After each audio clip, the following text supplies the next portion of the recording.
Hello, and welcome. Find a quiet place, if you can. A room where the light is soft, or perhaps a moment in your day where the world outside has just paused. Let your shoulders settle. Take a slow, gentle breath. We're about to begin a quiet journey together. A journey not of distance, but of time, of perception. If you feel the pull of this quiet space, perhaps you might gently press the button to subscribe, to return here whenever you need. And if you wish, you can leave a comment below, just the name of your city or the time of day where you are. It is a soft way of saying, I am here. And in this shared digital space, we can feel that sense of a peaceful, global community all listening together. Today, we are going to drift on a single, wondrous, and perhaps slightly melancholic question. A question that touches the very fabric of who you believe you are. What if you closed your eyes tonight, in your own bed, surrounded by the familiar, the known, the safe, and when you opened them, it was not tomorrow? What if you woke up gently, peacefully, in the year 3025? Imagine that moment. Not a gasp, not a shock. The script does not call for drama, instead just a slow, gradual unfolding of wonder. You would open your eyes, and the first thing you would notice is not a strange device or a futuristic skyline. The first thing you would notice is the light. The light in the room would feel different. It would seem softer, clearer, as if the very air itself had been polished. It would feel ancient and brand new all at once. You might lie there for a moment listening, and the sounds would be wrong. Not loud, but different. A lack of the familiar hums. No distant traffic. No rumble of a furnace or the tick of a familiar clock. Only a soft, resonant quiet. A quiet that feels managed, cared for. You would feel the sheets against your skin. They would feel impossibly smooth, breathing with a coolness that is not cold. And as you sit up, you would look at your hands. They are your hands. You recognize them. The same lines, the same shape, and yet they feel like they belong to a ghost, a visitor. You are a painting, suddenly hung in a gallery you have never seen before. You are a single, quiet thought, adrift on a vast, calm ocean of time. What does that feel like? To be so completely new? To be an artifact, breathing? To be the past awake and standing in the future's gentle morning light? This isn't a story of panic. It is a story of profound, hypnotic and unfolding awareness. You are here. But when are you? You would stand and the floor would feel warm beneath your feet, not with a forced heat, but with a life of its own. You would walk to the window, and what would you see? Perhaps not towering metallic spires, perhaps not the clatter of flying machines.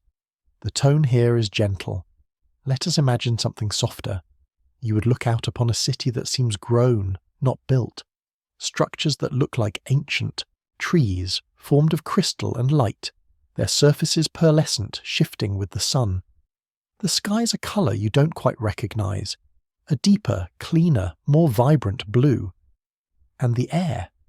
You would feel the urge to open the window, and as it slides away with no sound, the air that touches your face is sweet. It smells of rain and blooming flowers you cannot name, and something mineral like wet stones. There is movement below, but it is graceful, flowing. People, perhaps, or beings, moving with a deliberateness, an unhurried grace that feels almost like a dance. There is no noise, no shouting, no engines, just the sound of wind moving through these crystalline trees and the chime of running water. You are looking at a world that has solved problems you haven't even conceived of. A world that has healed from wounds your own time is still inflicting. And in this moment, looking out at this impossible, serene landscape, you would feel a great swelling emotion.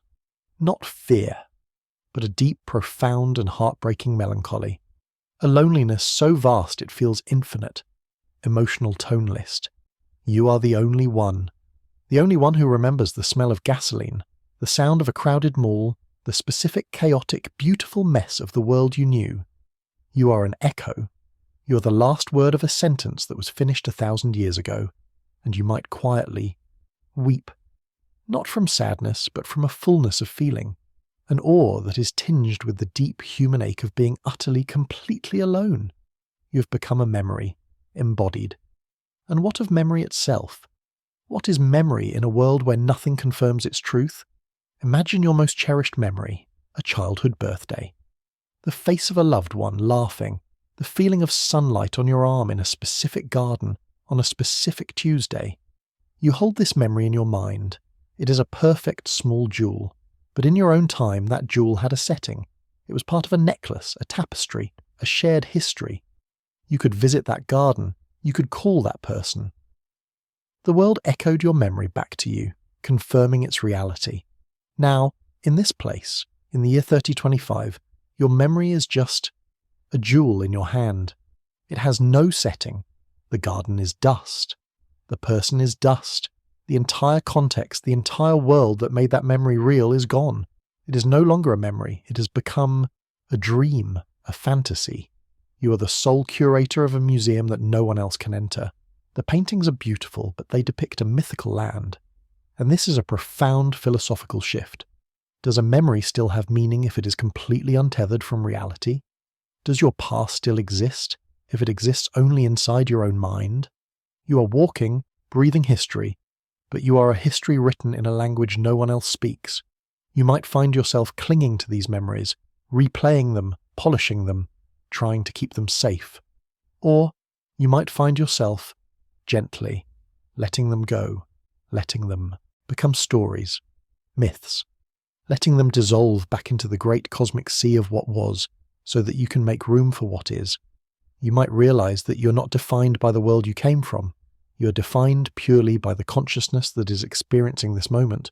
The past is a beautiful, gentle ghost, but it is a ghost, and you are impossibly, astonishingly alive.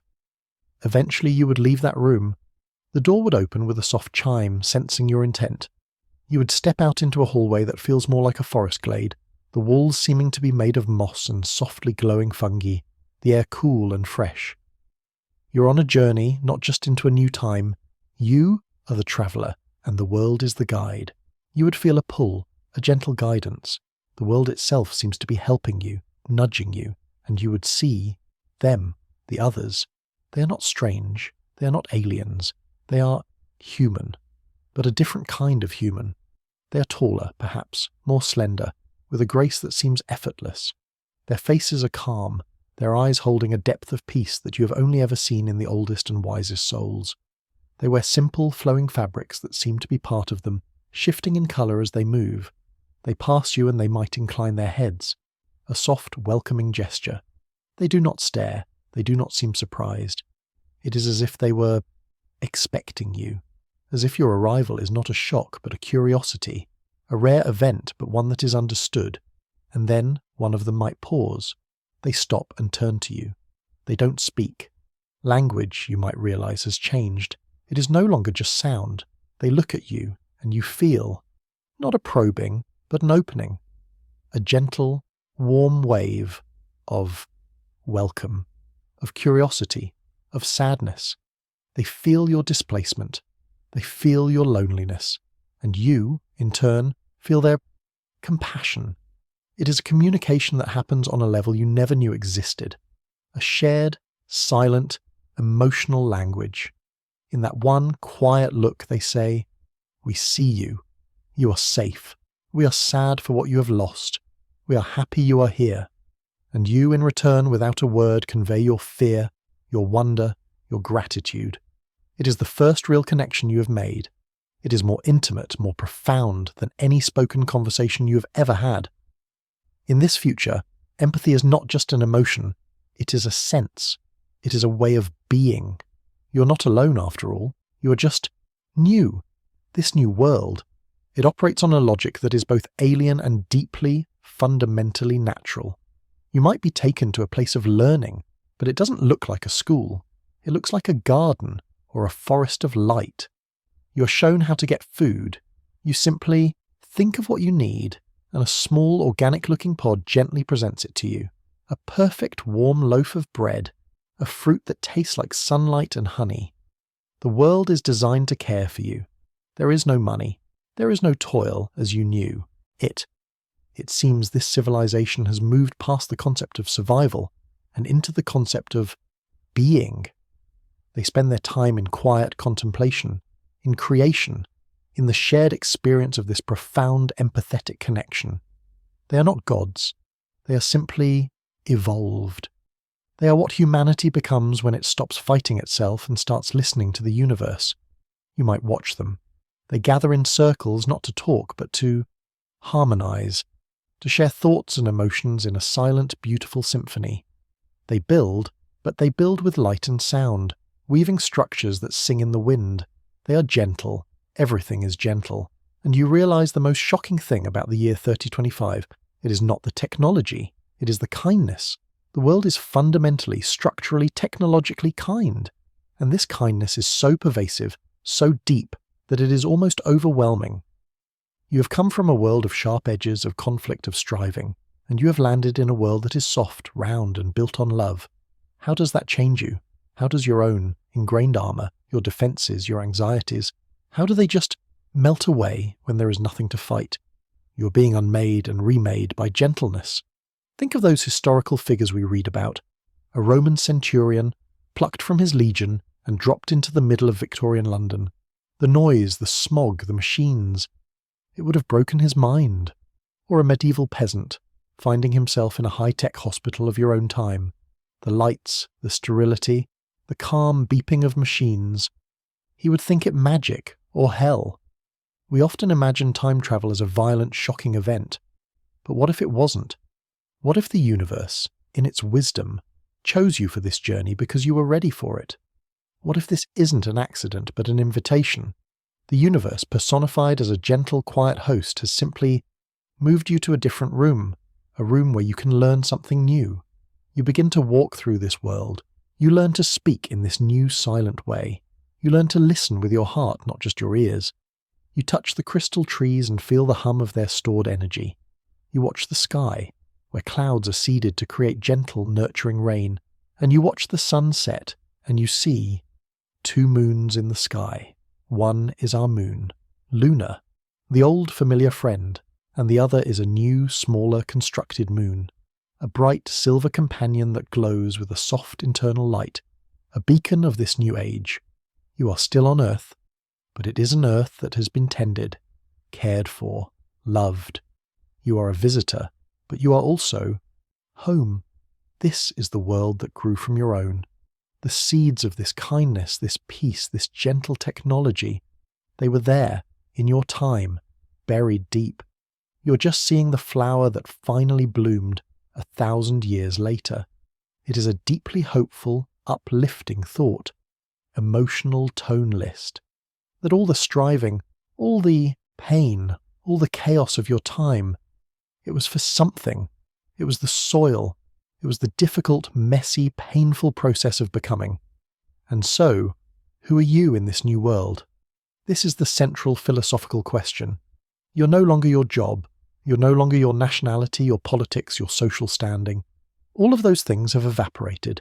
You're a thread, pulled from an old, medieval tapestry, and now a gentle hand is weaving you into a new, vibrant, shimmering design.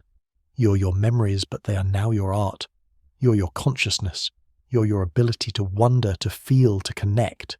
You are, in essence, reduced to the purest form of you, and you find it is enough. It is more than enough. You might find a role. These gentle people are fascinated by your stories. You sit with them in their gardens of light, and you share the feeling of your old world.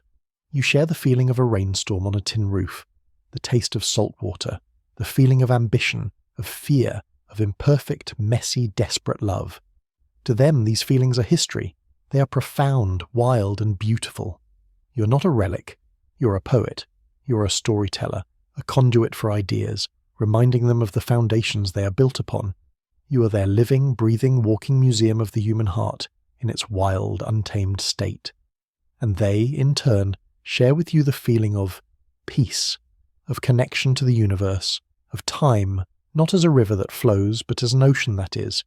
You are learning to float after a lifetime of frantic swimming.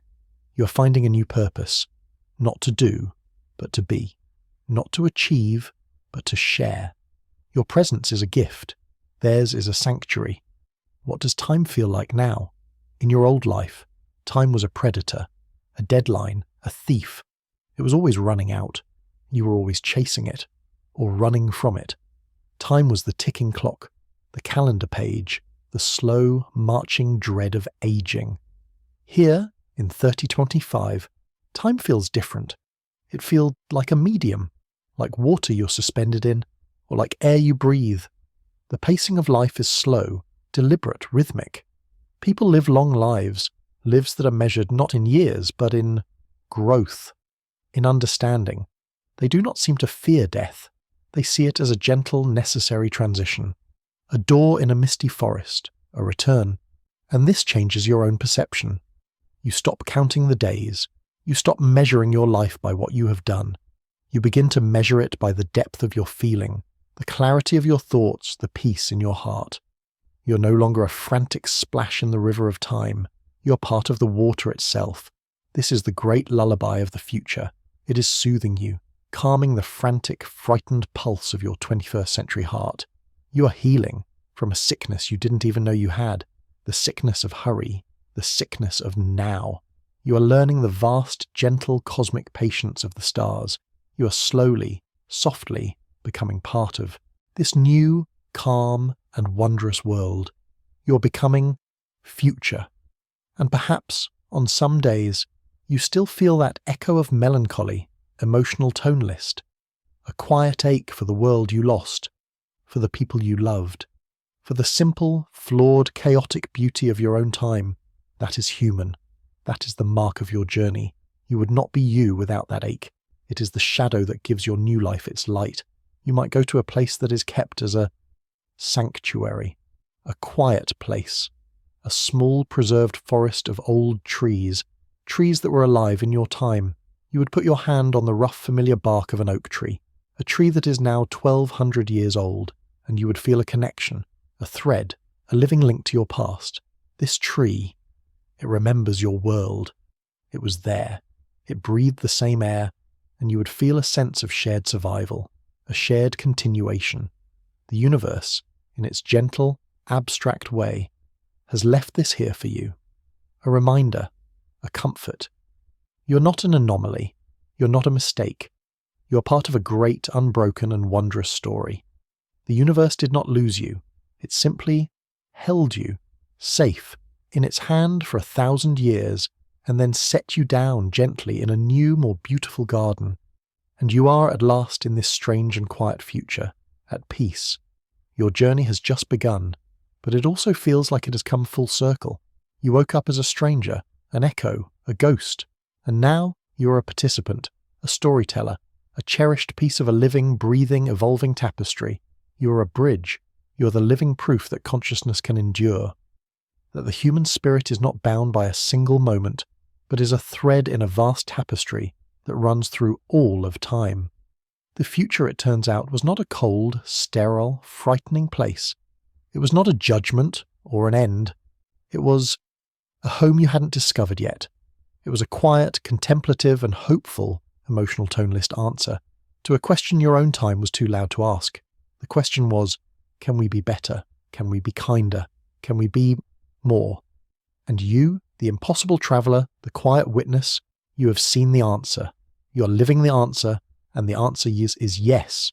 So you close your eyes in your new room, in this new, soft, gentle life. And you're not afraid of what you will see when you wake up. You are, for the first time in a very, very long time, just content. You are here, now. And that is everything. And you can rest, gently, peacefully. You can rest.